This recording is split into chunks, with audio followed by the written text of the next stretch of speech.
I have insomnia. 14 जून साल 2020 में actor Sushant Singh Rajput अपने मुंबई स्थित घर में मृत पाए गए थे। तब से लेकर अब तक इस मामले में अनगिनत आर्टिकल्स, अनगिनत वीडियोस बन चुके हैं। इतना ही नहीं, इस मामले पर हर दूसरा इंसान कोई ना कोई ओपिनियन रखता है। लेकिन अब इस मामले पर एक ऐसा अपडेट आया है जिससे कौन क्या सोचता है ये मायने नहीं रखेगा। पहले मामले में आए अपडेट को जानते हैं और आखिर में जानेंगे सुशांत की मेंटल हेल्थ से जुड़ी बातें।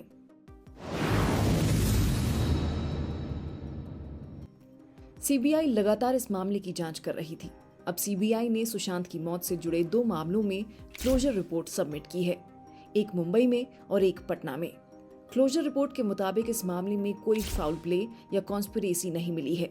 क्लोजर रिपोर्ट तब दायर की जाती है जब जांच एजेंसी को कोई ठोस सबूत नहीं मिलते, लेकिन इसका मतलब ये नहीं होता कि मामला पूरी तरह बंद हो गया है। अदालत के पास आखिरी फैसला लेने का अधिकार होता है। अगर अदालत को जांच अधूरी लगती है तो वो अतिरिक्त जांच के आदेश दे सकती है। अगर अदालत क्लोजर रिपोर्ट स्वीकार कर लेती है तो केस खत्म माना जाएगा, लेकिन अगर सुशांत के परिवार ने प्रोटेस्ट पिटीशन दायर की तो अदालत आगे की जांच के आदेश दे सकती है। सुशांत के मामले से पहले भी ऐसे मामले हुए हैं जो ब्लैक एविडेंस के चलते केस क्लोज कर दिया गया। 5 अप्रैल 1993 को एक्ट्रेस दिव्या भारती की 5वें फ्लोर से गिरकर मौत हो गई थी। इस मामले में शक जताया गया था कि दिव्या की मौत बालकनी से पैर फिसलने के कारण नहीं हुई, बल्कि किसी ने उन्हें धक्का देकर मारा था। हालांकि कोई सबूत न मिलने के चलते ये केस भी बंद कर दिया गया था। वहीं जून 2013 में जिया खान मृत मिली थी। जिया अपने पीछे 6 पन्नों का नोट छोड़कर गई थी। इसमें उनके पार्टनर सूरज पंचोली का जिक्र था। मामले में जांच हुई, लेकिन कोई ठोस सबूत न मिलने के चलते 2023 में इस केस को भी क्लोज कर दिया गया। मीडिया में छपी खबरों के मुताबिक सुशांत सिंह राजपूत की मेंटल हेल्थ ठीक नहीं थी। एक मीडिया रिपोर्ट के मुताबिक सुशांत 13 सालों से ADHD यानी attention deficit hyper activity disorder से गुजर रहे थे। ये बात डॉक्टर द्वारा ही बताई गई थी। उनके मुताबिक सुशांत को बाइपोलर डिसऑर्डर भी था। सुशांत की फ्रेंड रिया चक्रवर्ती ने भी अपने इंटरव्यूज में इस बारे में बात की है।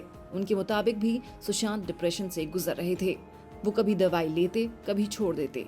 जब लो महसूस करते तो दवाई खाते और जैसे ही ठीक हो जाते तो दवाई बंद कर देते। इतना ही नहीं, रिया ने ये भी बताया था कि सुशांत मैरिजुआना स्मोक करते थे।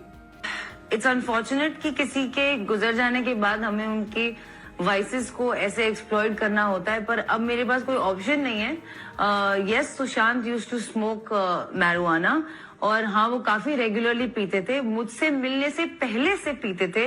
इनफैक्ट केदारनाथ की शूटिंग या उससे जरा सा पहले से उन्होंने शुरू किया था ये। रिया ये भी बताती हैं कि सुशांत की माँ भी डिप्रेशन का शिकार थी। इसकी वजह उनके पति का उन्हें छोड़कर चले जाना था। एक इंटरव्यू में सुशांत ने यह भी बताया था कि उन्हें इंसोम्निया है, जिसके चलते वो रात में 2 घंटे से ज्यादा सो नहीं पाते। I have insomnia. I can't sleep for more than 2 hours a day. आखिर में आपको बाइपोलर डिसऑर्डर के बारे में बताते चलते हैं।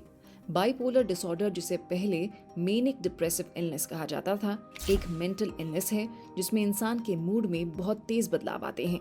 इसका मतलब है कि इंसान कभी बहुत खुश, इन्वॉल्व और एनर्जेटिक महसूस कर सकता है, जिसे मेनिक स्टेट कहते हैं, और कभी बहुत उदास, थका हुआ और निराश महसूस कर सकता है, जो डिप्रेसिव स्टेट है।